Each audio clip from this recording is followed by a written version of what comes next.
بسم الله الرحمن الرحيم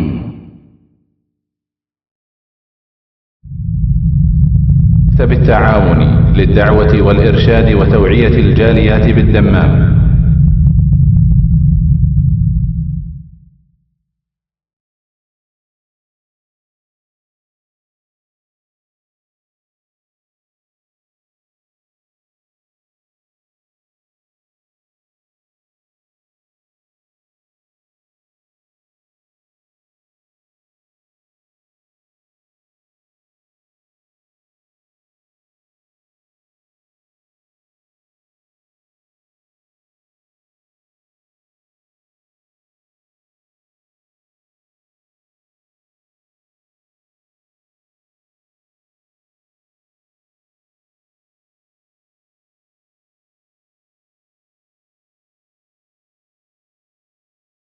من شرور أنفسنا ومن سيئات أعمالنا من يهده الله فلا مضل له ومن يضلله فلا هادي له وأشهد أن لا إله إلا الله وحده لا شريك له وأشهد أن محمدا عبده ورسوله. يا أيها الذين آمنوا اتقوا الله حق تقاته ولا تموتن إلا وأنتم مسلمون. يا أيها الناس اتقوا ربكم الذي خلقكم من نفس واحدة وخلق منها زوجها وبث منهما رجالا كثيرا ونساء واتقوا الله الذي تساءلون به والأرحام إن الله كان عليكم رقيبا. يا أيها الذين آمنوا اتقوا الله وقولوا قولا سديدا يصلح لكم أعمالكم ويغفر لكم ذنوبكم ومن يطع الله ورسوله فقد فاز فوزا عظيما. أما بعد فإن خير الحديث كتاب الله وخير الهدي هدي محمد صلى الله عليه وسلم وشر الأمور محدثاتها وكل محدثة بدعة وكل بدعة ضلالة وكل ضلالة في النار. أعوذ بالله من الشيطان الرجيم. بسم الله الرحمن الرحيم. إن الله يأمر بالعدل والإحسان وإيتاء ذي القربى وينهى عن الفحشاء والمنكر والبغي يعظكم لعلكم تذكرون. মহান আল্লাহর সমস্ত প্রশংসা যে আল্লাহ পাক রব্বুল আলামিন আমাদেরকে সৃষ্টি করেছেন এবং আমাদেরকে প্রত্যেক সৃষ্টির ওপর দয়া করা এবং সদাচরণ করার আদেশ প্রদান করেছেন। দরুদ ও সালাম নাযিল হোক প্রিয় নবী মুহাম্মদুর রাসূলুল্লাহ সাল্লাল্লাহু আলাইহি সাল্লামের প্রতি, যাকে আল্লাহ পাক রব্বুল আলামিন বিশ্বজাহানের সমস্ত সৃষ্টির জন্য রহমত স্বরূপ প্রেরণ করেছেন। আল্লাহুম্মা সাল্লি আলাইহি আল্লাহুম্মা বারিক আলাইহি। আজকে আলোচনা শুরু করতে যদিও বিলম্ব হয়ে গেছে, তারপর একটি গুরুত্বপূর্ণ বিষয় আপনাদের সামনে পেশ করার চেষ্টা করব। তা হচ্ছে ইসলাম সদ্ব্যবহারের শিক্ষা দিয়েছে। শুধু মানুষের সাথে নয়, শুধু মুসলিমের সাথে নয়, বরং প্রত্যেকটি সৃষ্টির সাথে। অপর ভাষায় বলা যেতে পারে যে আজকের বিষয়বস্তু হচ্ছে পশু অধিকার। যে পশু অধিকারের কথা পশ্চিমা জগতে প্রায় 200 থেকে 250 বছর আগে থেকে শোনা যায়। তার আগে মানব জাতির ইতিহাসে তারা এ সম্পর্কে কোনো কিছুই জানত না, অন্ধকারে ছিল। পক্ষান্তর ইসলাম 1400 বছর আগে আমাদেরকে পশু অধিকার সম্পর্কে, প্রাণীর অধিকার সম্পর্কে শিক্ষা দিয়েছে। কয়েকটি হাদিস আপনাদের সামনে তুলে ধরব, যা দ্বারা স্পষ্ট হবে যে রাসূলুল্লাহ সাল্লাল্লাহু আলাইহি সাল্লাম পশু পাখির সাথে কি সদাচরণ করেছেন, সদ্ব্যবহার করেছেন। তার আগে মনে রাখবেন যে আল্লাহ পাক রব্বুল আলামিন নবী করিম সাল্লাল্লাহু আলাইহি সাল্লামকে রাহমাতুল লিল আলামিন বলে আখ্যায়িত করেছেন। ওমা আরসালনাকা ইল্লা রাহমাতাল লিল আলামিন। হে নবী, আপনাকে রাসূল করে প্রেরণ করেছি। আরসালনা মানে প্রেরণ করা, আর রাসূল করে প্রেরণ করা। আল্লাহ পাক নবী করিম সাল্লাল্লাহু আলাইহি সাল্লামকে রাসূল করে প্রেরণ করেছেন রিসালাত দিয়ে মানুষ এবং জিনের জন্য। কিন্তু রহমত স্বরূপ প্রেরণ করেছেন আলামিনের জন্য, বিশ্বজাহানের জন্য। এই আলামিন, যে আলামিন শব্দটি সূরা ফাতিহায় রয়েছে, আলহামদুলিল্লাহ রব্বিল আলামিন, সমস্ত প্রশংসা সেই আল্লাহর যিনি বিশ্বজাহানের প্রতিপালক। আমরা এই অর্থ জানি আলামিন মানে, কিন্তু আলামিনের আসল অর্থ কি, মানে ওর ব্যাখ্যা করলে কি অর্থ দাঁড়াবে? আসলে আলামিন বহু বচন, এমনিতে ভাব অর্থ বিশ্বজগৎ, কিন্তু আলামিন বহু বচন। আলাম মানে হচ্ছে জগৎ, আলাম মানে হচ্ছে জগৎ। মুসলিম বিশ্বকে, মুসলিম জগৎকে বলা হচ্ছে আল আলামুল ইসলামী, মুসলিম ওয়ার্ল্ড। তাহলে আলামের জামা বা বহু বচন হচ্ছে আলামিন। জগৎ তো একটি, বিশ্ব তো একটি, আল্লাহ পাক আলামিন বলেছেন। আর রাসূলুল্লাহ সাল্লাল্লাহু আলাইহি ওয়াসাল্লামকে আলামিনের জন্য রহমত স্বরূপ পাঠানো হয়েছে, শুধু আলামের জন্য নাই। এই জন্য তাফসীরকারগণ বলেছেন যে প্রত্যেকটি আল্লাহ পাকের সৃষ্টি হচ্ছে একটি আলাম, একটি জগৎ। মানুষ একটি জগৎ, যেন মানব জগৎ, জিন জগৎ, ফেরেশতা জগৎ, বিভিন্ন রকমের যে পশু রয়েছে, এক একটি পশু এক এক জগৎ, বিভিন্ন রকমের পাখি রয়েছে, এক একটি শ্রেণী, পাখির শ্রেণী এক এক জগৎ।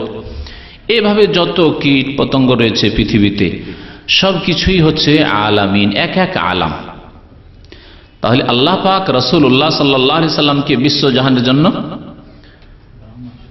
মানে প্রত্যেকটি মখলুক সৃষ্টির জন্য রহমত স্বরূপ প্রেরণ করেছেন।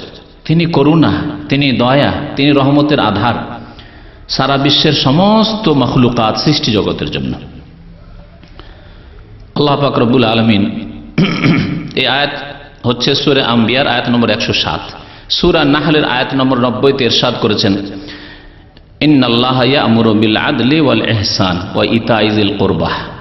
আল্লাহ পাক এই আয়াতে 3টি আদেশ করেছেন আর 3টি বস্তু থেকে নিষেধ করেছেন। আল্লাহ পাকের আদেশ হচ্ছে ইন্নাল্লাহা ইয়া'মুরু, নিশ্চয় আল্লাহ পাক আদেশ করছেন। আল্লাহ পাক স্বয়ং ইরশাদ করছেন, নিশ্চয় আল্লাহ পাক আদেশ করছেন, বিল আদলি, ন্যায় বিচারের, ন্যায় পরায়ণতার, ন্যায় নীতির আল্লাহর আদেশ। ইনসাফ করা, ন্যায় নীতি অবলম্বন করা, ন্যায় শুধু বিচার করা, ন্যায় কথা বলা, ন্যায্য কথা বলা এবং ন্যায্য কাজ করা। কথা এবং কাজ উভয়কে শামিল। আল্লাহ পাক এই ইনসাফ, এই ন্যায় পরায়ণতার আদেশ করেছেন কথার ক্ষেত্রে, কাজের ক্ষেত্রে। কথা বলবেন তখন ন্যায়সঙ্গত কথা বলবেন, কাজ করবেন তখন ন্যায়সঙ্গত কাজ করবেন।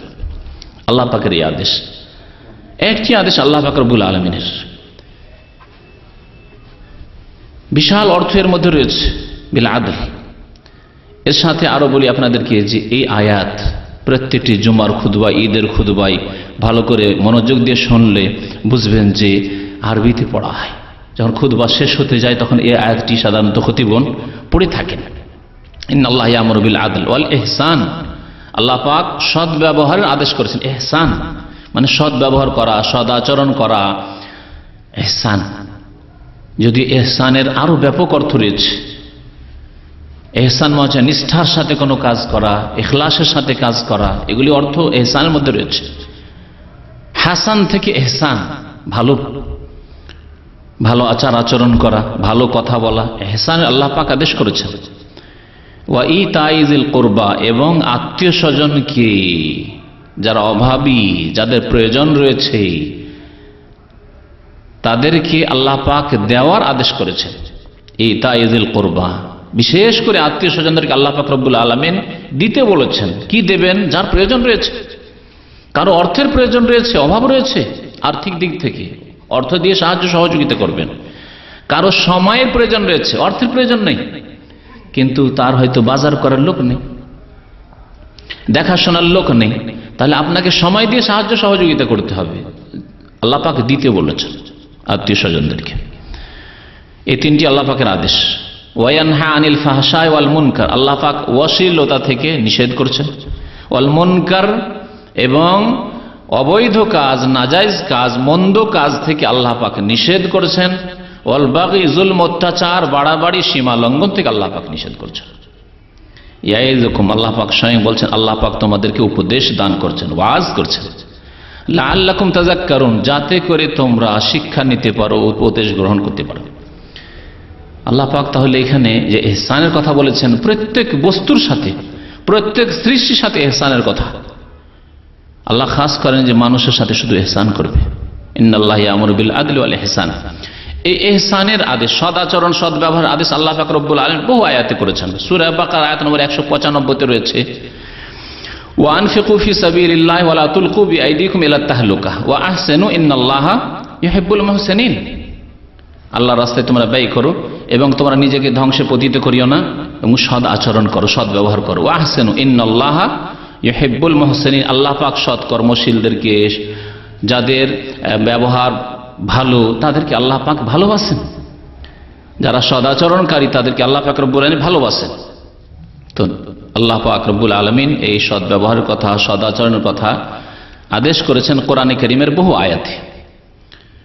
কারণের ঘটনায় আল্লাহ পাক রব্বুল আলামিন বলেছেন, ওয়া আহসিন কামা আহসানাল্লাহু ইলাইক, কারণকে যখন উপদেশ দেওয়া হয়, আল্লাহ পাক যেমন তোমার উপর ইহসান করেছেন তেমন তুমিও মানুষের সাথে সৎ ব্যবহার করো, বাড়াবাড়ি, সীমা লঙ্ঘন করিও না, জুলম অত্যাচার করিও না। নবী করিম সাল্লাল্লাহু আলাইহি সাল্লামের একটি আম হাদিস রয়েছে, ব্যাপক অর্থ বহন করে ইহসান সম্পর্কে। সাদ্দাদ বিন আওস রাদিয়াল্লাহু তাআলা আনহু হাদিসটি বর্ণনা করেছেন, বলছেন যে সিনতানে হাফিজতুহুমা আন রাসূলিল্লাহ সাল্লাল্লাহু আলাইহি সাল্লাম, দুইটি হাদিস আমি রাসূলুল্লাহ সাল্লাল্লাহু আলাইহি সাল্লাম থেকে মুখস্থ রেখেছি, বা দুইটি বিষয় মুখস্থ রেখেছি। তারপরে একটি বিষয় বর্ণনা করেছেন, ইন্নাল্লাহ কাতাবাল ইহসানা আলা কুল্লি শাই। রাসূলুল্লাহ সাল্লাল্লাহু আলাইহি ওয়াসাল্লাম ইরশাদ করেছেন, ইন্নাল্লাহ কাতাবাল ইহসানা আলা কুল্লি শাই।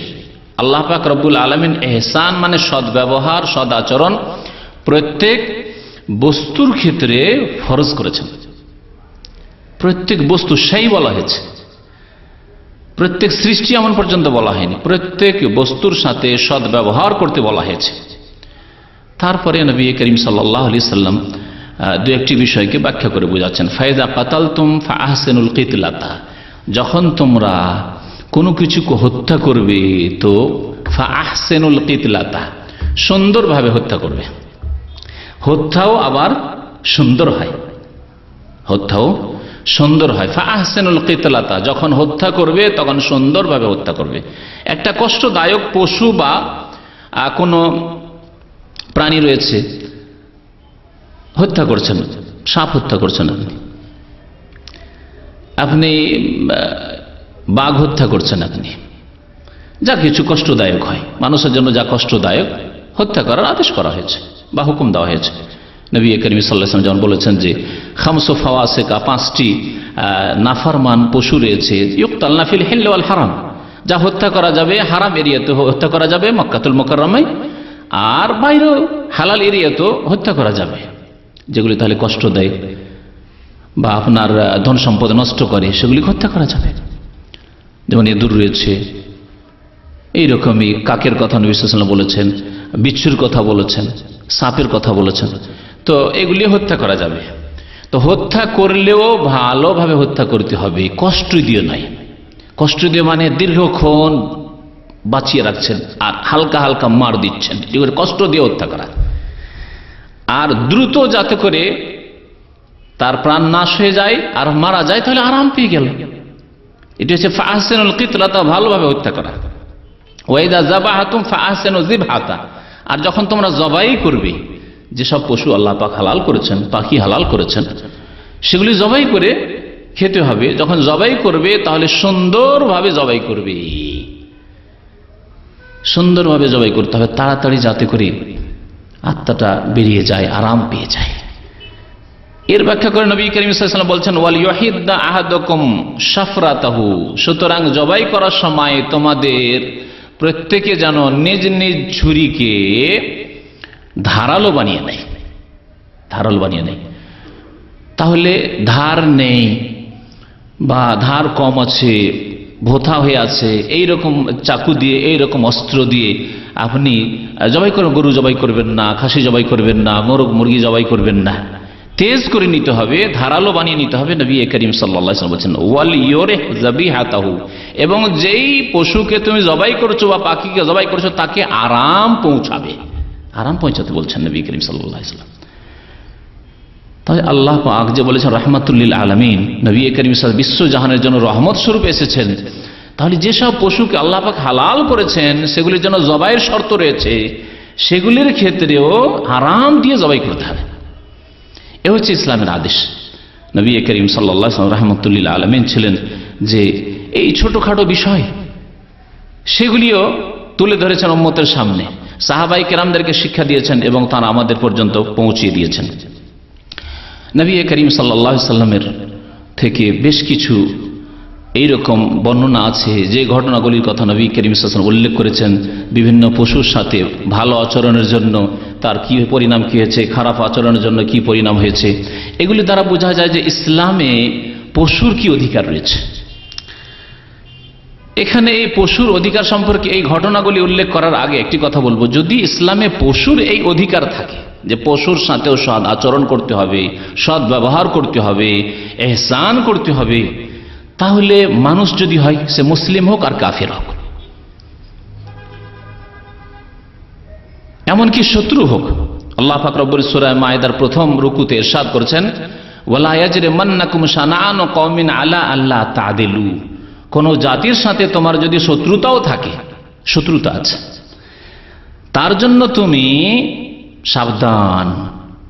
ওয়ালা ইয়াজরিমান্নাকুম শানাআনু কওমিন আলা আল্লা তা'দিলু, নাইনসাফি করবে, অন্যায় করবে, বাড়াবাড়ি করবে, খবরদারি কোন কাজ করবে না। এ দেলু, ন্যায় বিচার করবে, ন্যায় নীতি অবলম্বন করবে।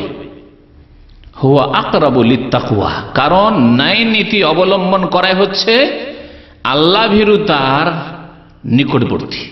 অর্থাৎ যেই ব্যক্তি আল্লাহকে ভয় করে সেই ব্যক্তি ন্যায় নীতি ছাড়া অন্যায়ের নীতিতে যেতে পারে না, জুলম অত্যাচার করতে পারে না। তাহলে আল্লাহ পাক রব্বুল আলামিন যদি শত্রুর সাথে, যে আপনার শত্রু সুযোগ পেলে আপনাকে হত্যা করে দেবে, তার সাথে যদি এই আচরণ করতে বলেন যে তার সাথে ও ন্যায় নীতি অবলম্বন করবে,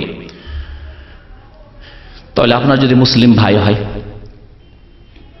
তার সাথে কি আচরণ করতে হবে, আপনার তার কতটুকু আপনার উপর হক রয়েছে। তাহলে যে ইসলাম এই শিক্ষা দিয়েছে মুসলিমের সাথে সদাচরণ, মানুষের সাথে সদাচরণ, এমনকি পশু পাখি কীট পতঙ্গের সাথে সদাচরণ, সেই ইসলাম কি সন্ত্রাসের শিক্ষা দিতে পারে? সেই ইসলাম কি বলতে পারে যে মানুষকে খুন করো, যেখানে সেখানে বাঁ পেতে রেখে দাও আর উড়িয়ে দাও, ঘর বাড়ি উড়িয়ে দাও, স্টেশন উড়িয়ে দাও, বাস স্ট্যান্ড উড়িয়ে দাও ইত্যাদি, এসব শেখাতে পারে? কখনো নয়। তাহলে সন্ত্রাস ইসলাম বিরোধী কাজ। ইসলাম সম্পর্কে যার সম্যক জ্ঞান রয়েছে, ইসলামী বিধান সম্পর্কে যার জ্ঞান রয়েছে, সে কোনোদিনই এই রকমের অন্যায় কাজে, জুলম অত্যাচারে জড়িত হতে পারে না। ইসলাম এই শিক্ষা দেয় না। তাহলে ইসলাম সম্পর্কে বা মুসলিম সম্পর্কে যারা বলে তারা আসলে ইসলামের শত্রু। আর কিছু যুবক ছেলে যাদের কাছে ইসলামের জ্ঞান নেই, মাদ্রাসা স্কুলে সামান্য কিছু পড়াশোনা করেছে, ইসলাম সম্পর্কে তেমন জ্ঞান নেই, তাদেরকে ইসলামের শত্রুরা এসব ক্ষেত্রে ব্যবহার করছে ইসলামকে বদনাম করে দেওয়ার জন্য। এইভাবে এক সেই লোক বিভ্রান্ত হয়েছে। যারাই বিভ্রান্ত হয়েছে দেখবেন তাদের শিক্ষাগত যোগ্যতা একেবারেই নেই, দিন সম্পর্কে তেমন কোনো জ্ঞান নেই। আরেকটি কথা মনে রাখবেন যে বর্তমান যুগে মুসলিম হিসাবে মুসলিমদের ওপর বিভিন্ন জায়গায় সারা বিশ্বে যে জুলম অত্যাচার হচ্ছে, সে জুলম অত্যাচার হওয়ার কারণে কোথাও হয়তো প্রতিক্রিয়া দেখা যাচ্ছে। অনেকে আবেগে এসে শরীয়ত বা দ্বীনের বিধান, ইসলামের বিধান, নবী সাল্লাল্লাহু আলাইহি ওয়াসাল্লামের যে আদর্শ রয়েছে তার হয়তো খেয়াল রাখছে না, সেটি তার ব্যক্তিগত দোষ হতে পারে। এটিকে এইভাবে উদাহরণ দেওয়া যেতে পারে যে একজন মানুষের উপর জুলম অত্যাচার করতে গিয়ে তার গলা যদি টিপে ধরে নেন, তাহলে তার অবস্থা কি হবে? হ্যাঁ, তার অবস্থায় হবে চোখ বড় বড় করে দিবে, যেন আপনার দিকে চোখ গরম করে তাকাচ্ছে। চোখ গরম করে তাকাচ্ছে, চোখ বড় বড় করে দিয়ে চোখ গরম করে তাকাচ্ছে। সে চোখ গরম করে আসলে তাকায় না, এমন করে তার গলা টিপা ধরেছেন যে গলা টিপার কারণে চোখগুলি বড় বড় হয়ে গেছে। আর আপনি তাকে ধমক দিচ্ছেন, কেন তুমি আমার দিকে চোখ বড় করে তাকাচ্ছ, আমাকে গরম দেখাচ্ছ, মেজাজ দেখাচ্ছে। আসলে সে আপনাকে মেজাজও দেখায় না, আপনাকে ধমকও দেয় না, তার এমন করে গলা টিপে ধরেছেন যে চোখ বড় বড় করে দিয়েছে। তো মুসলিমদের কিছু লোক যারা বিভ্রান্তির শিকার হয়েছে এই কারণে যে তাদের এমন করে গলা টিপা ধরা হয়েছে যে তারা চোখ বড় বড় করে দিয়েছে। কিন্তু ইসলাম জুলম, অত্যাচার, সীমা লঙ্ঘন, বাড়াবাড়ি এসব থেকে নিষেধ করেছে। সন্ত্রাসের ইসলামের সাথে কোনো সম্পর্ক নেই, বরং ইসলাম পশু পাখির সাথে সদ্ব্যবহার, সদ আচরণের শিক্ষা দিয়েছে। আসুন এখন দু চারটি হাদিস শোনাই এই সম্পর্কে, যে নবী করিম সাল্লাল্লাহু আলাইহি সাল্লাম পশুর অধিকার সম্পর্কে, পশুর সাথে সদ্ব্যবহারের ক্ষেত্রে কি আদর্শ আমাদের জন্য ছেড়ে গিয়েছেন। আব্দুল্লাহ বিন ওমর রাদিয়াল্লাহু তাআলা আনহু হাদিস বর্ণনা করেছেন যে নবী করিম সাল্লাল্লাহু আলাইহি সাল্লাম ইরশাদ করেছেন, হাদিসটি বুখারী মুসলিমে রয়েছে। বুখারী মুসলিমে রয়েছে, দাখালাত ইমরাতুনিন নারা, এক মহিলা জাহান্নামে যাবে, জাহান্নাম তার জন্য অবধারিত হয়েছে, জাহান্নামে যাবে। ফিহিরাতিন, একটি বিড়ালের কারণে, একটি বিড়াল, আর কোনো অপরাধ করেনি, একটি বিড়ালের কারণে রাবাতাতহা, সেই বিড়ালকে বেঁধে রেখেছিল। মুসলিম শরীফের হাদিসে রয়েছে যে নবী করিম সাল্লাল্লাহু আলাইহি ওয়াসাল্লাম সূর্য গ্রহণ লেগেছিল, সেই সময় নামাজ পড়াচ্ছিলেন, আর ওই সময় জান্নাত জাহান্নামের দৃশ্য নবী করিম সাল্লাল্লাহু আলাইহি ওয়াসাল্লামের সামনে নিয়ে এসে রেখে দেওয়া হয়। হাদিসটি একটু বড় রয়েছে, খুব সংক্ষেপে বলছি যে কাসাফাতিশ শামসু আলা আহাদিন নবী সাল্লাল্লাহু আলাইহি ওয়াসাল্লাম ফি ইয়াউমিন শাদীদিল হার, খুব গরমের সময়, গ্রীষ্মকাল ছিল আর সূর্যগ্রহণ লেগেছিল। ফাসাল্লা রাসূলুল্লাহ আসহাবি, সাহাবায়ে কেরামদেরকে নিয়ে নবী করিম সাল্লাল্লাহু আলাইহি ওয়াসাল্লাম সালাতুল কুসুফ, সূর্যগ্রহণের নামাজ শুরু করলেন, আর দীর্ঘক্ষণ ধরে কিয়াম করে তিলাওয়াত করছিলেন। তারপরে নামাজ শেষ করে নবী করিম সাল্লাল্লাহু আলাইহি ওয়াসাল্লাম বলে, ইন্নাহু ওরিজা আলাইয়া কুল্লু শাইইন, আমার সামনে এই সময় সব কিছুই পেশ করা হয়েছে। তুলাজুনাহু ফাওরিজাত আলাইয়াল জান্নাহ, আমার সামনে জান্নাত পেশ করা হলো। হাত্তা তানাওয়ালতু মিনহা কিতফান, জান্নাত যখন আমার সামনে দেখা হইলো, নিয়ে এসে দেখানো হলো, জান্নাতে দেখলাম যে আঙ্গুর ঝুলছে আঙ্গুরের গাছে, তখন আঙ্গুর পেড়ে নেওয়ার ইচ্ছা করলাম। নবী করিম সাল্লাল্লাহু আলাইহি ওয়াসাল্লাম আঙ্গুর জান্নাত থেকে পেড়ে নেওয়ার ইচ্ছা করলেন, হাত বাড়ালেন, কিন্তু হাত সেখান পর্যন্ত পৌঁছিল না। হাত বাড়ালেন, কিন্তু যেহেতু দুনিয়ায় আখিরাতের পরকালের নিয়ামত পাওয়া যাবে না, সেজন্য হাত সেখান পর্যন্ত পৌঁছিল না। বলছেন যে তানাওয়ালতু মিনহা কিতফান ফাকাসুরাত ইয়াদি আনহু, মনে হচ্ছে ধরেই নিলাম আঙ্গুর পড়ার জন্য, কিন্তু আঙ্গুর আমার হাতে আসলো না, আমার হাত মনে হচ্ছে খাটো হয়ে গেল। ফাকাসুরাত ইয়াদি আনহু, আমার হাত খাটো হয়ে গেল, সেখান পর্যন্ত পৌঁছিল না। ওয়া ওরিজাত আলাইয়ান নার, আমার সামনে জাহান্নামকে পেশ করা হলো। ফারাআইতু ফিহা ইমরাআতাম মিন বনি ইসরাইল, বনি ইসরাইল ইহুদিদের জামানার প্রাচীন কালের এক মহিলাকে দেখলাম। তুআযযাবু ফি হিররাতিন লাহা, তার একটি বিড়াল ছিল, সেই বিড়ালের কারণে তাকে আযাব দেওয়া হচ্ছে জাহান্নামে। নবী করিম সাল্লাল্লাহু আলাইহি সাল্লামকে জাহান্নামের এই দৃশ্য দেখানো হয়েছে। এর একটি অর্থ যে জাহান্নামে যাবে, আর আরেকটি হচ্ছে যে বারজাখী জীবনে যেটি বলা হচ্ছে সিজ্জিনের জীবন পাপীদের, এবং ইল্লিনের জীবন যেটি আলামে বারজাখ, আখিরাত, কিয়ামত হওয়া এবং মৃত্যুর পর, এই সময়টা হচ্ছে বারজাখী জীবন। পৃথিবী এবং কিয়ামতের মাঝখানে যেটা স্তর, এই বারজাখী জীবনে আযাব হয় অসৎ লোকদেরকে, আর সৎ লোকদের জন্য আল্লাহ পাকের নিয়ামত রয়েছে। নবী করিম সাল্লাল্লাহু আলাইহি ওয়াসাল্লাম এই বারজাখী জীবন দেখলেন, এবং সেই মহিলা জাহান্নামে যাবে। কেন? রাবাতাথা ফালাম তুতএমহা, বিড়ালটিকে একদিন বেঁধে রেখে দিয়েছিল, এমন করে বেঁধে রেখেছে দীর্ঘ সময় ধরে, আর খেতেও দেয়নি কিছু। ফালাম তুতএমহা ওয়ালাম তাদাহা তাকুলু মিন খাসাসিল আরদ, আর ছাড়েও নি, যে এদিক সেদিক কীট পতঙ্গ আছে, পোকামাকড় আছে, খেয়ে দিয়ে বাঁচবে, তার জন্য ছাড়েনি। ফাদাখালাতিন নার, সুতরাং ওই মহিলা জাহান্নামে গিয়েছে। নবী করিম সাল্লাল্লাহু আলাইহি ওয়াসাল্লাম ইরশাদ করলেন। এখানে আরেকটি ঘটনার দিকে ইঙ্গিত করেছেন নবী করিম সাল্লাল্লাহু আলাইহি ওয়াসাল্লাম। আরবদের মধ্যে এক ব্যক্তি যার নাম ছিল আমর ইবনে লুহাই, আমর ইবনে লুহাই, এই ব্যক্তির ইতিহাস হচ্ছে যে মক্কাতুল মুকাররমায় প্রথম সে মূর্তি পূজা, প্রতিমার পূজা চালু করেছিল। এই শিরক কুফরি প্রথম চালু করেছিল। শাম দেশে ব্যবসা করতে গিয়েছিল, সেখানে গিয়ে দেখলো পত্তলিকরা পুতুল পূজা করছে হিন্দুদের মতো। তখন ওখানে গিয়ে একটি দেবতা দেখতে খুব ভালো লাগলো, পাথর। তখন ওই পাথরটিকে উঠিয়ে নিয়ে আসলো, যে দেবতার নাম হচ্ছে হোবাল দেবতা। ওটাকে নিয়ে এসে কাবার ছাদের উপর রেখে দিলাম। আল্লাহর ঘর কাবাতুল্লাহর ছাদের উপর রেখে দিয়েছিল। তারপরে একটা থেকে দুটো তিনটে করতে করতে করতে 300 বছরের মধ্যে 360টি মূর্তি ঘিরে নিয়েছে কাবা শরীফকে। কাবার চারিদিকে 360টি মূর্তি। নবী করিম সাল্লাল্লাহু আলাইহি সাল্লামের যখন আবির্ভাব হইল, রাসূল হয়ে আসলেন, দেখলেন হাওলাল কাবাতে 360 সানামান, কাবার চারিদিকে শুধু 360টি মূর্তি। এই যে শিরক কুফরি চালু করেছে আল্লাহর সবচেয়ে পবিত্র স্থানে, আল্লাহর ঘরে, সেই জন্য তার আযাবও খুব শক্ত। নবী করিম সাল্লাল্লাহু আলাইহি ওয়াসাল্লাম যখন জাহান্নামের দৃশ্য দেখলেন, বলে ওয়ারাইতু আবা সুমামা আমর ইবনে মালিক, আমর ইবনে লুহাই কে আমর ইবনে মালিকও বলা হয়েছে, পূর্বপুরুষ দিকে কখনো নিসবত করা হয়েছে। কি অবস্থায় দেখলেন? ইয়াজুরু উসবাহু ফিন্নার, জাহান্নামে তার আঁত, পেটের আঁত, নাড়ি ভুঁড়ি সব বেরিয়ে গেছে, আর সে তাতেই সে গড়াগড়ি করছে। নাড়ি ভুঁড়ি সব বেরিয়ে গেছে, আর নাড়ি ভুঁড়ি নিয়ে টানছে, চলছে, সব বেরিয়ে আছে। এই ভয়ঙ্কর দৃশ্যে নবী করিম সাল্লাল্লাহু আলাইহি সাল্লাম এই আমর ইবনে লুহাইকে দেখেছিলেন। এই হাদিস প্রমাণ করে যে একটি বিড়ালকে যদি কেউ কষ্ট দেয় তো জাহান্নামে যেতে হইতে পারে। তাহলে ইসলাম কিভাবে প্রাণীর অধিকার, পশুর অধিকার সংরক্ষণ করেছে?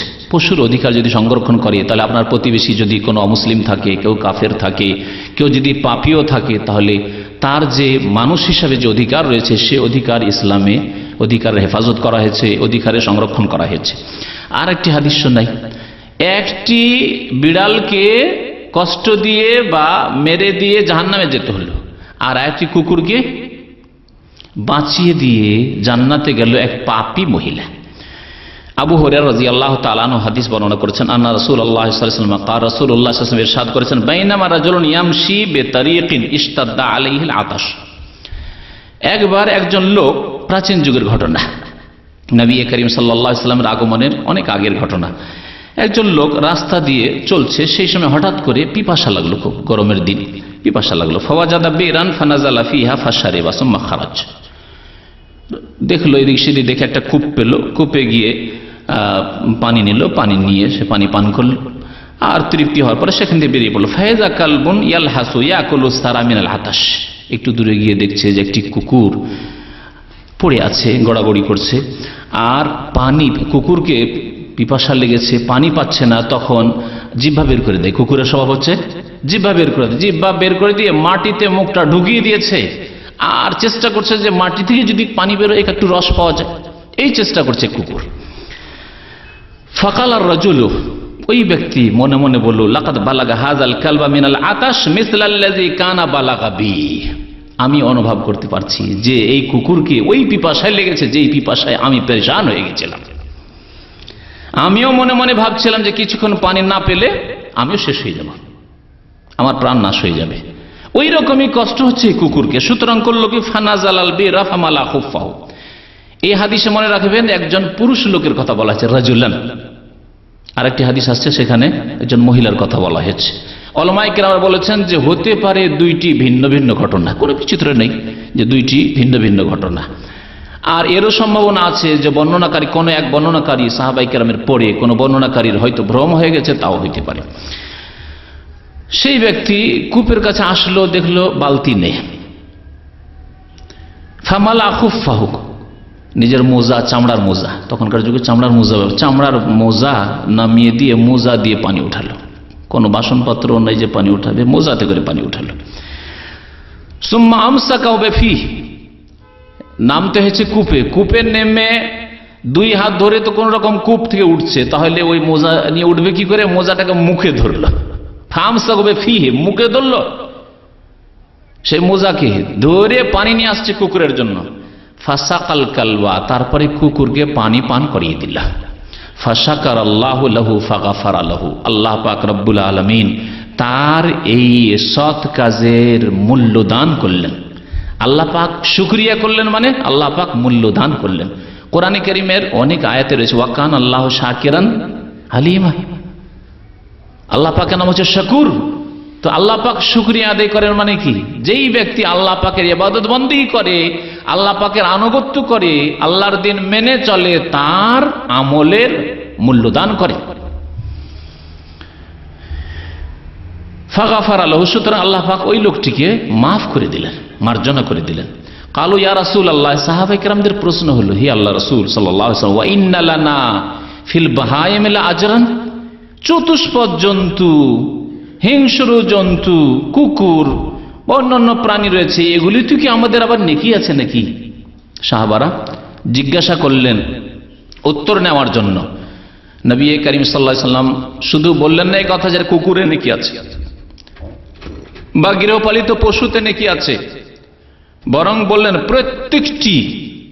প্রত্যেকটি জীব যার প্রাণ আছে, ফি কুল্লি জাতে কাবেদিন রাতাবাতিন আজরুন, প্রত্যেক জীব যার প্রাণ আছে, পোকা মাকড় হোক না কেন, কীট পতঙ্গ হোক না কেন, তাতেই নেকি রয়েছে, তাতে নেকি রয়েছে। এই জন্য নবী করিম সাল্লাল্লাহু আলাইহি ওয়াসাল্লাম বলেছেন যে চাষিরা যখন চাষাবাদ করে শস্য খেতে, তা থেকে কিছু পাখি খায়, কিছু বিভিন্ন পশুতে খায়, সবগুলি তার জন্য সাদাকা। নবী করিম সাল্লাল্লাহু আলাইহি ওয়াসাল্লাম ইরশাদ করেছেন। মুত্তাফাকুন আলাইহি, বুখারী মুসলিম শরীফের হাদিস। মুসলিমে রয়েছে, আবু হুরায়রা রাদিয়াল্লাহু তাআলা আনহু বর্ণনা করেছেন, আন্না ইমরাতান বাগিয়ান, এক অসতী নারী, ব্যভিচারকারিণী নারী, চরিত্রহীন নারী ছিল, তাহলে তার জন্য জাহান্নাম অবধারিত ছিল। কিন্তু রাত কালবান ফি ইয়াউমিন হারিন, গ্রীষ্মকালে দেখলো একটি কুকুরকে, ইয়তিফু বিবিরিন, কূপের কাছে এসেছে আর ঘোরাঘুরি করছে, কুয়োর চারিদিকে ঘোরাঘুরি করছে, নামতে পারে, নামলে তো পড়ে গেলে আর উঠতে পারবো না, আর পানিতে ওর মুখও যাচ্ছে না। কাদ আদলা লিসানাহু মিনাল আতাশ, পিপাসার তাড়নায় জিহ্বা বের করে দিয়েছে, আদলা লিসানাহু, জিহ্বা বের করে দিয়েছে। ফানাজাআত লাহু বিমুকিহা, তার মোজা দিয়ে পানি উঠালো, পানি ওঠার পরে সেই কুকুরকে পান করিয়ে দিল সেই মহিলা। ফাগফিরা লাহা, সেই মহিলাকে আল্লাহ পাক মাফ করে দিলেন। এ হচ্ছে ইসলাম, যে প্রাণীর সাথে সদ আচরণ করায় আল্লাহ পাক রব্বুল আলামিন ওই ব্যক্তিকে মাফ করে দিলেন।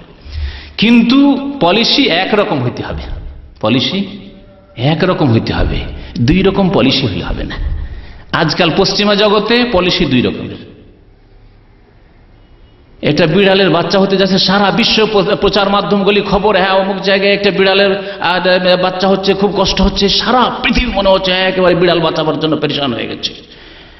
একটা গরু গাভীর বাচ্চা হচ্ছে, সেই গাভীকে বাঁচানোর জন্য, গাভীকে আরাম দেওয়ার জন্য পশ্চিমা জগৎ সব পেরেশান হয়ে পড়েছে। এই ঘটনাগুলি ঘটেছে, কিছুদিন আগের ঘটনা এগুলি। সমস্ত প্রচার মাধ্যম প্রচার করছে অমুক এই করলো সেই করলো, কিন্তু লক্ষ লক্ষ মুসলিম নারী, শিশু, বৃদ্ধ প্যালেস্টাইনে, গাজায়, আফগানিস্তানে, ইরাকে, সারা বিশ্বের বিভিন্ন জায়গায় মুসলিম যেখানে আছে, তখন প্রাণীর অধিকার কোথায় ছিল? ও তো গেলই। মানব অধিকার কোথায় ছিল? তাও গেল। তখন মানব অধিকার নেই। এইরকম দুই রকম পলিসি কেন? সুতরাং তাদের কাছে আসলে মানবাধিকার নেই, তাদের কাছে আছে শক্তিকার, ক্ষমতাকার, ক্ষমতা আছে বাস, ক্ষমতা নেই, দুর্বল অসহায়। সুতরাং মুসলিমের অধিকার নেই। ইসলাম দুর্বল হোক আর সবল হোক, মানুষের অধিকার রয়েছে, পশু প্রাণীর অধিকার রয়েছে। এই শিক্ষা ইসলামে দিয়েছে। নবী করিম সাল্লাল্লাহু আলাইহি ওয়াসাল্লাম এই উত্তম আদর্শের বাস্তবায়ন করেছেন এবং উম্মতকে এই শিক্ষা দিয়েছেন। আর দু একটি ঘটনা শোনাই, নবী সাল্লাল্লাহু আলাইহি ওয়াসাল্লামের জামানার ঘটনা। আব্দুর রহমান বিন আব্দুল্লাহ রাদিয়াল্লাহু তাআলা আনহুম আজমাইন বর্ণনা করছেন, আব্দুল্লাহ বিন ওমর, যে কুন্না মা রাসূলিল্লাহ সাল্লাল্লাহু আলাইহি ওয়াসাল্লাম, আমরা রাসূলুল্লাহ সাল্লাল্লাহু আলাইহি ওয়াসাল্লামের সাথে ছিলাম, ফি সাফারিন, কোন এক সফরে, ফান্তালাকা লিহাজাতিহি, নবী সাল্লাল্লাহু আলাইহি ওয়াসাল্লাম কোনো প্রয়োজনে একটু দূরে গিয়েছেন। ফারাইনা হুম্মারাতান মাহা ফারখানি, একটি ছোট্ট পাখি দেখলাম, এক ধরনের পাখি, হুম্মারা বলে আরবি ভাষায়। পাখি দেখলাম, তার সাথে দুটো বাচ্চা আছে, পাখির বাচ্চা। ফাখাযনা ফারখাইহা, তখন পাখির বাচ্চা দুটি ধরে নিলাম, পাখির বাচ্চা দুটি ধরে নিলাম, আর সেই পাখি তো উড়ে গেল। ফাজাআতিল হাম্মারাতু ফাজাআলা তাফরিশু, সে পাখি করবে কি, এই দৃশ্য যদি কেউ দেখে থাকেন তাহলে বুঝতে পারবেন। পাখি একটু দূরে পালিয়ে যাবে, আবার ফিরে আসবে, এসে আপনার কাছ থেকে কাড়ার চেষ্টা করবে। আপনার মাথায় মনে হচ্ছে এসে ঝাঁপিয়ে পড়ছে, আর তার বাচ্চার উপর ঝাঁপিয়ে পড়ছে, এইরকম করবে। এই করা শুরু করলে ফিরে এসে ওইরকম চারিদিক থেকে একবার ঝাঁপিয়ে পড়ছে, এই দিক থেকে একবার ওই দিক থেকে ঝাঁপিয়ে পড়ছে এই পাখি, ওই দুটো বাচ্চার জন্য, বাচ্চা যে নিয়ে নেওয়া হয়েছে।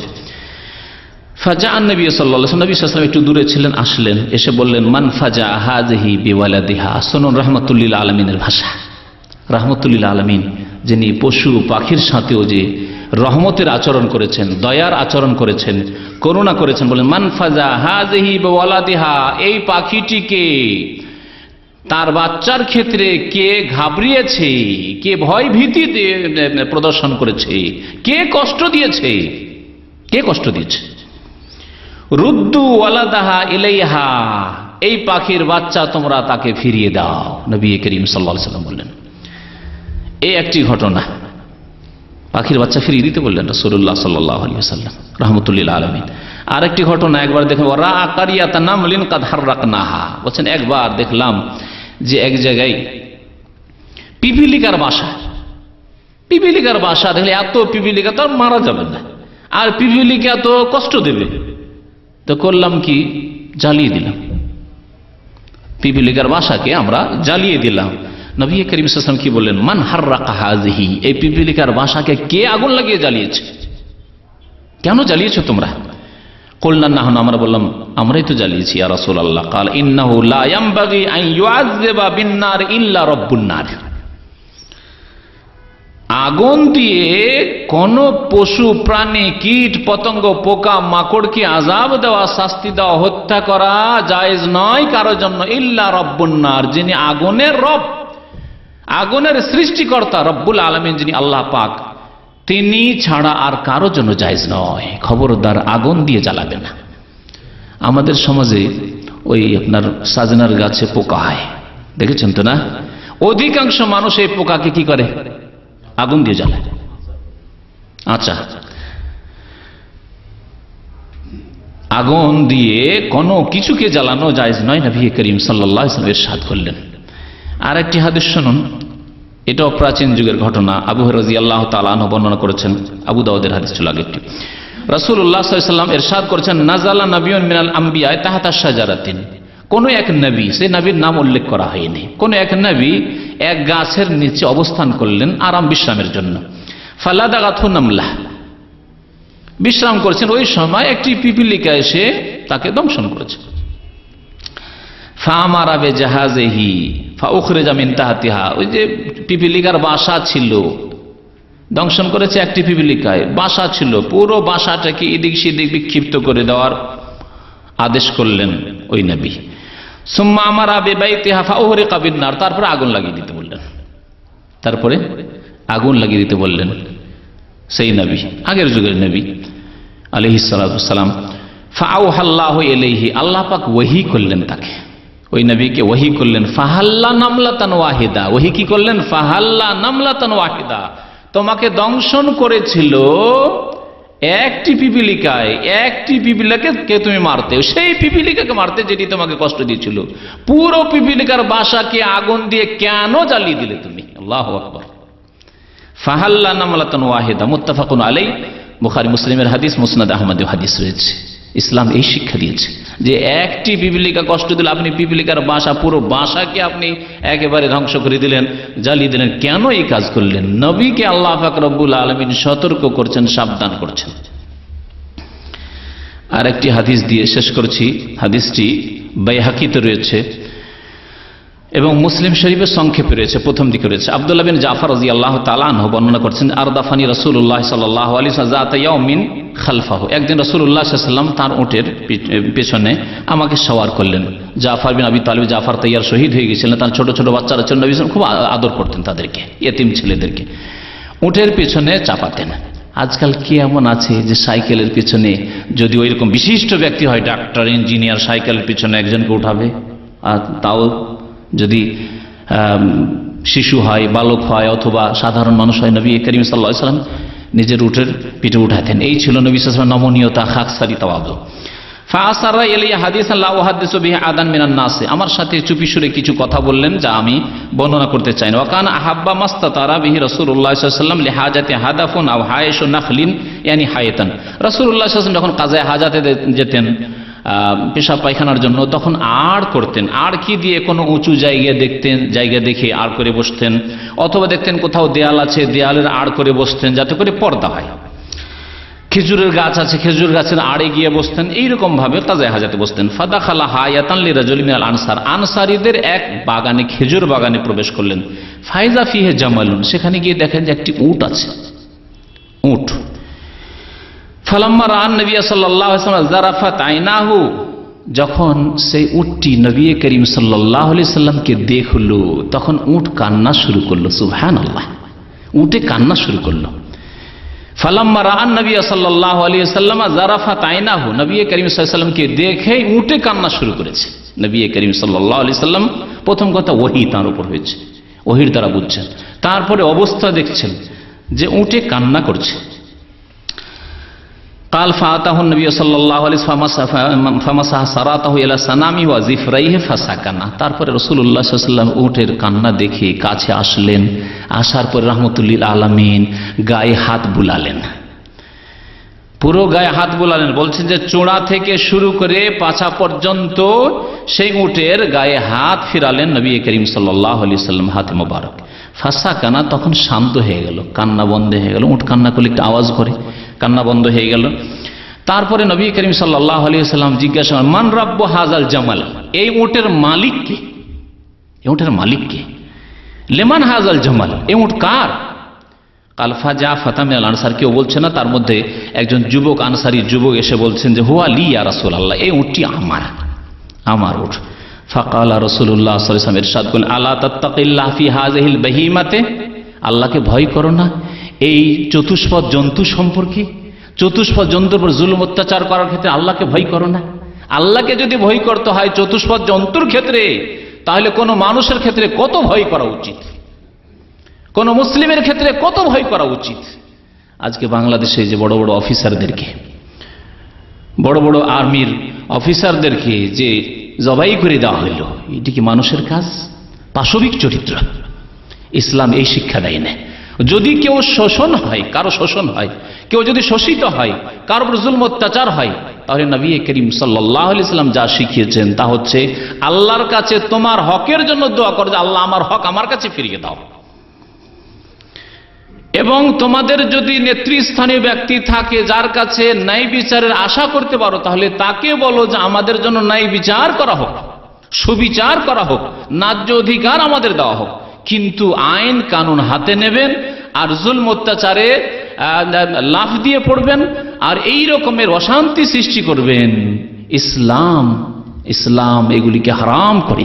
নবী করিম সাল্লাল্লাহু আলাইহি ওয়াসাল্লাম এদের জন্য 5টি শাস্তির কথা বলেছে। এইরকম খুনিদের জন্য 5টি শাস্তির কথা বলেছেন। ওমাই ইয়াকতুল মুমিনা মুতাআম্মিদান ফাজাযাউহু জাহান্নাম, যে ব্যক্তি কোনো মুমিন মুসলিমকে হত্যা করবে জেনে শুনে, ফাজাযাউহু জাহান্নাম, তার শাস্তি হচ্ছে জাহান্নাম, জাহান্নাম। খালেদান ফিহা, 2 নম্বরের শাস্তি, চিরকাল থাকবে জাহান্নামে যদি আল্লাহর রহমত না হয়। তাহলে ওয়া গাযিব আল্লাহু আলাইহি, 3 নম্বর শাস্তি হচ্ছে আল্লাহর গজব, ক্রোধ হইতে থাকবে তার উপর।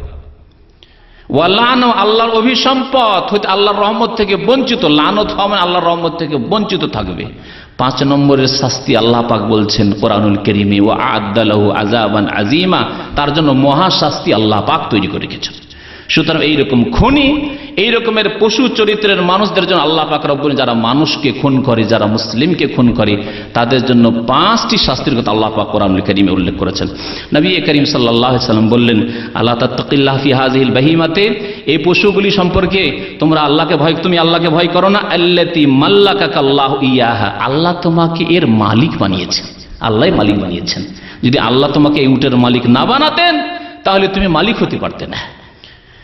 ফাইন্নাহা তাশকু ইলাইয়া আন্নাকা তুজিউহু ওয়া তুদইবুহু, এই উট এসে আমার কাছে অভিযোগ করছে, রাসূলুল্লাহ সাল্লাল্লাহু আলাইহি ওয়াসাল্লামের কাছে উট এসে অভিযোগ করছে, আমার কাছে এসে অভিযোগ করছে, রাসূলুল্লাহ সাল্লাল্লাহু আলাইহি ওয়াসাল্লাম বলছেন যে তুমি একে খিদায় রাখো, ভালো করে খেতে দাও না, অতুদেব কষ্টকর কাজ নাও, কাজ নিচ্ছ ভারী আর খেতে দাও কম, খাবারে কম করো, এইরকম জুলম অত্যাচার করো তুমি।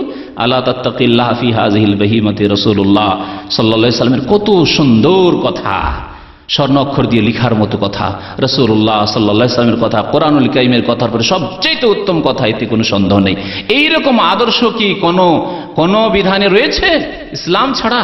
ইসলাম হচ্ছে এই শান্তির দিন, ইসলাম হচ্ছে এই ন্যায় বিচারের দিন, ইসলাম হচ্ছে এই সুবিচারের দিন।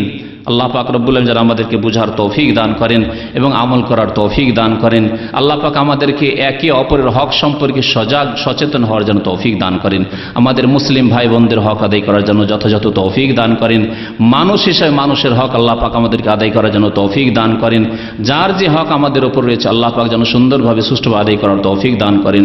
নবী করিম সাল্লাল্লাহু আলাইহি ওয়াসাল্লামের আদর্শ মোতাবেক আমাদেরকে জীবনযাপনের জন্য তৌফিক দান করেন। আমিন ইয়া রাব্বাল আলামিন। ওয়া সাল্লাল্লাহু আলা নবিয়িনা মুহাম্মদ ওয়া আলা আলিহি ওয়া সাহবিহি আজমাইন। একবার প্রশ্ন করছিলাম যে আমার শ্বশুরকে আমি কিছু সহযোগিতা করতে চাই, কিন্তু আমার মা তা মেনে নেবেন না। এভাবে এখন সময় আছে, যদি কেউ প্রশ্ন করে কাগজ দিয়ে দেন। এখন কিভাবে মায়ের মনে কষ্ট না দিয়ে কি বলেন? সহযোগিতা? আবার বলুন। শ্বশুরকে ভাই সহযোগিতা করতেছেন কিন্তু তার মা মেনে নেবেন না। এখন কিভাবে মায়ের মনে কষ্ট না দিয়ে সহযোগিতা করবেন? প্রথম কথা, আপনার ধন সম্পদের আপনি মালিক। ধন সম্পদ যা কিছু উপার্জন করছেন তার মালিক আপনার মা বাবা নয়, তবে তাদের প্রয়োজন মোতাবেক আপনার ধন সম্পদ থেকে আপনার বিনা অনুমতিতে নিতে পারে, এটি আরেকটি মসলা। মাতা পিতার সম্পর্কে আমার তিনটি যে বক্তব্য আছে তাতে এগুলি কথা বিস্তারিত এসেছে। মাতা পিতার অধিকার, মাতা পিতার অবাধ্যতা এবং পিতা মাতার করণীয়, এই তিনটি বিষয় পারিবারিক ক্ষেত্রে অত্যন্ত গুরুত্বপূর্ণ বিষয়, যেগুলিতে আপনি এসবের উত্তর পাবেন। তো বলতে চাইছিলাম যে আপনার মা বাবার হক হচ্ছে তাদের প্রয়োজন আপনার কাছ থেকে নেবে, আপনার অনুমতির প্রয়োজন নেই। আপনার ধন সম্পদে আপনার বাড়ি থেকে নেবে, চিকিৎসার জন্য, খাওয়া দাওয়ার জন্য, বসবাসের জন্য নেবে। সমস্ত টাকা পয়সার মালিক না আপনার মা বাবা নয়, আপনার ব্যক্তি মালিকানা আল্লাহ পাক দিয়েছেন। আপনি এই মালিকানা থেকে মাতা পিতার হক আদায় করে দেওয়ার পরে, আপনার স্ত্রী ছেলে মেয়েদের হক আদায় করে দেওয়ার পরে বাকি টাকা পয়সা থেকে আপনি যে কোনো ব্যক্তির উপর খরচ করতে পারেন, কোনো ইয়াতিম বিধবার উপর খরচ করতে পারেন, আপনার শ্বশুরের উপর খরচ করতে পারেন, আপনার শাশুড়ির উপর খরচ করতে পারেন। এই ক্ষেত্রে মাতা পিতার অনুমতিরও প্রয়োজন নেই, তাদেরকে জানাবারও প্রয়োজন নেই। আপনি প্রত্যেকটি জায়গায় খরচ করবেন আর জানাবেন না। আপনি মসজিদে দান করবেন, মাদ্রাসায় দান করবেন, ইসলামিক কাজ করবেন, দিনের খেদমত করবেন, জানাবেন যে এত টাকা আমি দান করছি আমরা না। ঠিকই তেমনি আপনার শ্বশুর শাশুড়িকে দিচ্ছেন, আপনার জানাবার কোনো প্রয়োজন নেই। আরেকটি প্রশ্ন করছেন যে কেউ যদি আল্লাহর নামে শপথ করে কিন্তু সেই শপথটি পালন করতে পারল না, এক্ষেত্রে তার কি করবে? কেউ যদি আল্লাহর শপথ করে আর যদি শপথ পালন না করতে পারে, মানে শপথ ভঙ্গ করে, তাহলে তার কাফফারার কথা আল্লাহ পাক উল্লেখ করেছেন। কাফফারায় প্রথম বলেছেন যে ফাতাহিরুর রাকাবা, গোলাম আজাদ করা। তো আজকাল গোলামের যুগ নেই, গোলাম নেই, সুতরাং সেটি শেষ। তারপরে আল্লাহ পাক বলেছেন ইতামা আশারাতি মাসাকিন মিন আওসাতি মা তুতঈমুন আহলিকুম আও কিসওয়াতুহুম, 10টি মিসকিনকে খাবার খাওয়াবে, মধ্যম খাবার, যে খাবার আপনি খান ওই খাবার 10টি মিসকিনকে খাওয়াবেন যদি পারেন, অথবা 10টি দরিদ্র গরিব মানুষকে আপনি কাপড় পরিয়ে দেবেন। দুটোর মধ্যে যেটা করতে পারেন আল্লাহ পাক এখানে অপশন ইখতিয়ার দিয়েছেন। আর তা যদি না পারেন তাহলে 3টি রোজা রাখবেন। তাহলে 3টি রোজা চলবে না যখন আপনি পারছেন 10টি লোককে খাওয়াতে। ভাই বলছেন যে আমি গাড়ি চালাই, অনেক সময় কোনো জায়গায় 10 টাকায় যায়, কিন্তু যাত্রীর নিকট অনেক সময় দেখা যায় 15 টাকা চাইলে সে বসে যায়, তাহলে আমার জন্য এই বেশি টাকা নেওয়া জায়েজ হবে কি? যদি অল্প স্বল্প হয়, যাতে ধোকাবাজি নয় বা শোষণ নয়, তাহলে জায়েজ আছে। 10 টাকার জায়গায় 15 টাকা হওয়া স্বাভাবিক। হয়তো 15 টাকা যাওয়া অনেক সময় হয়তো 10 টাকা, একটা লোক বেশি কষাকষি করছে তখন 15 টাকার রেট হয়তো আছে, আপনি 10 টাকাতে যাচ্ছেন, ওই রকমই 10 টাকার জায়গায় 15 টাকা, এটা চলতে পারে। কিন্তু 10 টাকার জায়গায় 20 টাকা নেবেন, 20 টাকার জায়গায় 40 টাকা নেবেন, এটা জুলম। যেমন একটা ঘটনা মনে করিয়ে দিলে এতে, আমাদের এক দায়ী ভাই দিনাজপুর বাড়ি ছিল অনেক দিন আগে, প্রায় 8-9 বছর আগে এখানে দামামে এসছেন আলহাসা থেকে। আলহাসায় থাকেন, দামামের কিছু চেনেন না, গালফিয়ার ধরে যাবেন, উনি বাহরাইন হয়ে বাংলাদেশ যাবেন। বেচার কাছে মাত্র 60টি টাকা না 50টি টাকা ছিল। এখানে এসেছে, আসার পরে এই সেন্টারের নিচে এখানে শিকো থেকে একটা গাড়ি ধরেছে লেমুজিন, আর তাও আফসোসের কথা যে বাংলা ভাষী লেমুজিন, বড় আফসোসের কথা। যাবে, আপনি তো আপনারা জানেন এই খোবার হাইওয়ে যে কার্লটন হোটেল রয়েছে সেখানে যাবে, এখান থেকে ভাড়া কত? 20 টাকার বেশি নাই, তাই না? 15 থেকে 20 টাকা ভাড়া, 15 থেকে 20 টাকা ভাড়া জানা আছে আমার। ওকে বলেছেন না ভাড়া 50 টাকা, ও তো আর কিছু জানে না। ঠিক আছে ভাই, আমার কাছে 50টা টাকা আছে, যদি আরো আমাকে বাহরাইন পর্যন্ত যেতে হবে, 5টা টাকা নাস্তা পানির জন্য আমাকে যদি দিয়ে দেন। এই জালেম 5 টাকাও তাকে দেয়নি, ও 50 টাকাই নিয়ে নিয়েছে। তো এগুলো হচ্ছে জুলম, অত্যাচার। বাকি 10 টাকার জায়গায় 15 টাকা, কোনো অসুবিধা নেই ইনশাআল্লাহ তাআলা। জি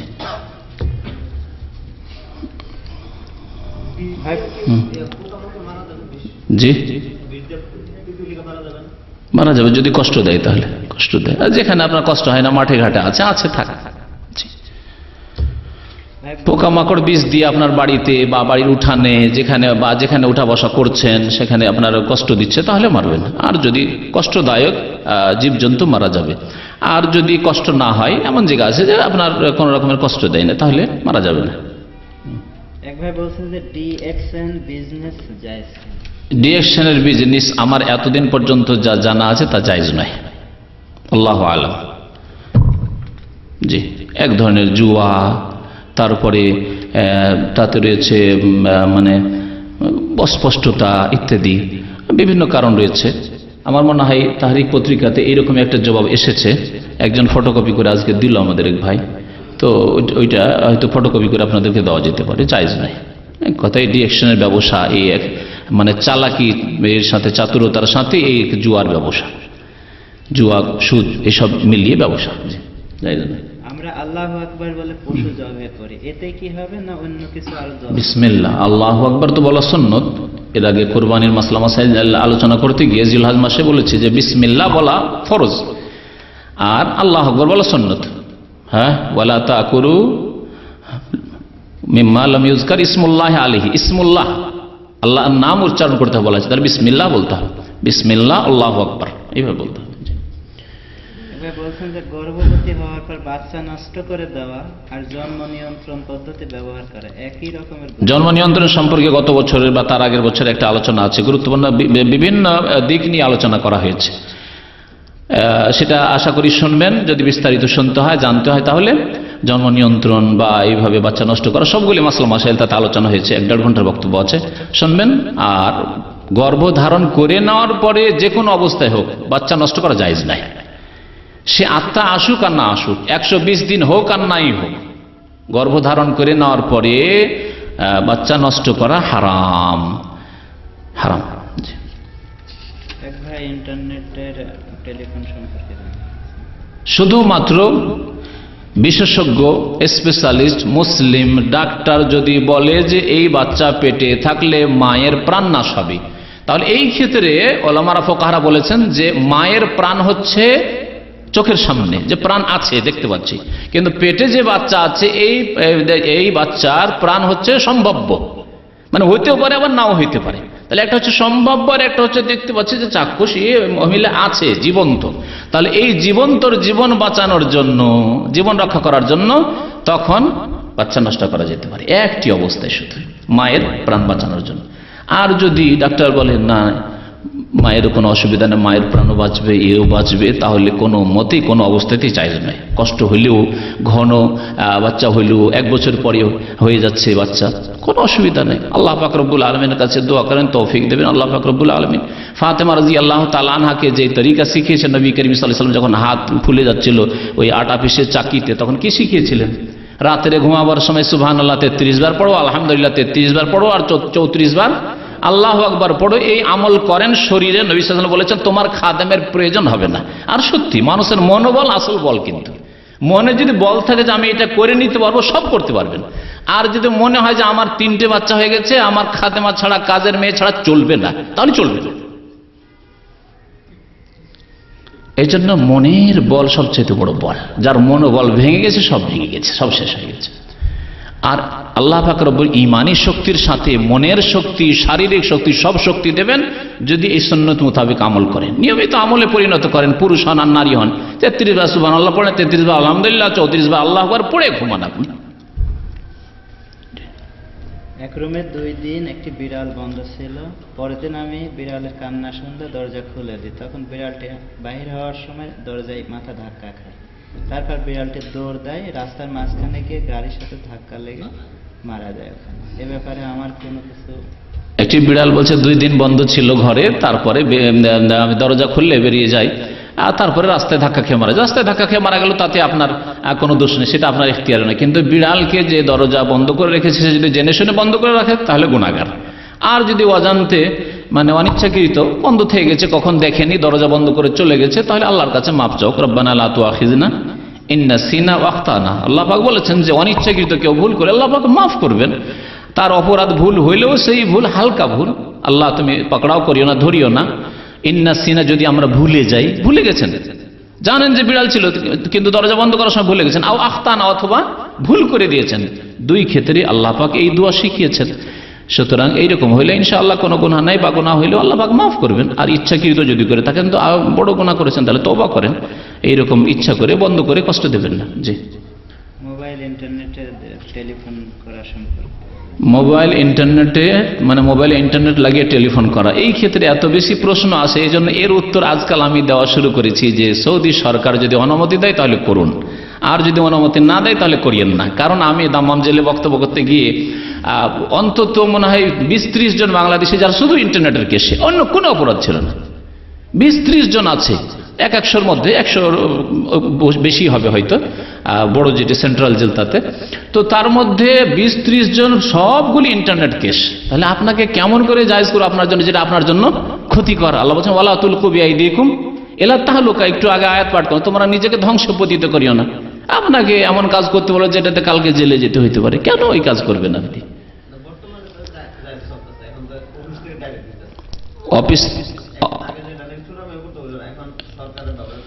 অফিস যেখানে ইন্টারনেট ক্যাফে খোলা আছে সেখানে তো অনুমতি আছে, কিন্তু আপনার মোবাইলে অথবা নিজের ঘরে ইন্টারনেট লাগিয়ে এগুলি ধরছে, হ্যাঁ, ক্যাফে অনুমতি নেই। যদি অনুমতি থাকে, আমার অত জানি আমি, কারণ যাই না এগুলিতে, আমি ওসবে যাই না। সুতরাং যদি অনুমতি থাকে, খুব সহজ কথা, যদি অনুমতি থাকে আপনার জন্য বিপদ না নিয়ে আসে এই কাজ, তাহলে করুন।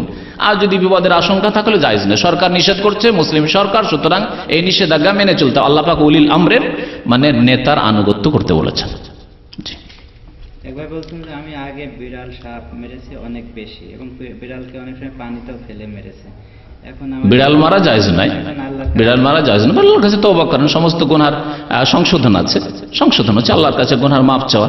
তবে এমন বিড়াল যদি হয় তাহলে ব্যতিক্রম, যেটা হয়তো আপনার বাড়ির মুরগির বাচ্চা খেয়ে নিচ্ছে অথবা ডিম খেয়ে নিচ্ছে, এরকম থাকে কিন্তু বিড়াল কিছু আছে এরকম। যদি ক্ষতি করে তাহলে জায়েজ আছে সেই ক্ষেত্রে, বিশেষ ক্ষেত্রে। জি। আমাদের এক ভাই মিজান ভাই, তার আম্মার ইন্তেকাল হয়েছে গত 2 দিন আগে। সুতরাং আপনাদের কাছে দোয়া চেয়েছেন, আল্লাহ পাক যেন তার আম্মাকে জান্নাত নসিব করেন, আল্লাহ পাক যেন কবরের যে বলা মুসিবতকে দূর করে দেন, আযাবকে দূর করে দেন, কবরকে যেন আল্লাহ পাক আলোকিত করে দেন, আল্লাহ পাক রব্বুল আলামিন যেন আত্মীয় স্বজনদেরকে আল্লাহ সান্ত্বনা দান করেন। আমিন। কুকুর মারার ক্ষেত্রে, কুকুর ওই রকম যদি কষ্টদায়ক হয়, বাড়ির লোকে হয়তো কষ্ট দিচ্ছে না কিন্তু রাস্তাঘাটের লোককে কষ্ট দিচ্ছে, তাহলে মারা যাবে। আর যদি কষ্ট না দেয় তাহলে কুকুর মারা যাবে। তবে কুকুর পোষা যাবে না বাড়ির মধ্যে। কুকুর বাড়ির মধ্যে পুষলে প্রত্যেক দিন 2 কিরাত করে 1 কিরাত করে নেকি কমতে থাকবে। সুতরাং নিষেধ করেছেন নবী সাল্লাল্লাহু আলাইহি ওয়াসাল্লাম বাড়ির মধ্যে কুকুর পুষতে।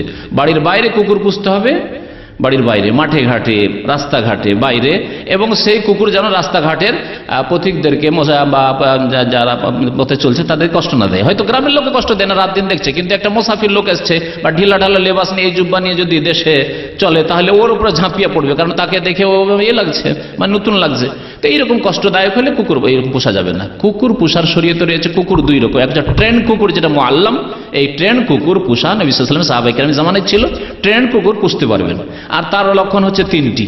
যখন ঝাঁপ দিতে বলবেন ধরো, ধরবে, চোর ডাকাত এসছে, ধরো, ধরবে, থামো, থামবে। আর যদি কোনো শিকারী পশু পাখিকে ধরে নিয়ে আসে তো সে একটু খাবে না, মনিবের জন্য নিয়ে আসবে। এই 3টি লক্ষণ যদি ট্রেন করে দিতে পারেন আর 3টি লক্ষণ যদি পাওয়া যায় তাহলে সেই কুকুর পোষা যাবে। আর এমনি সাধারণ কুকুর বাড়িতে পোষা যাবে। ব্যাস। সাল্লাল্লাহু আলা নবিয়িনা মুহাম্মদ ওয়া আলা আলিহি ওয়া সাহবিহি আজমাইন।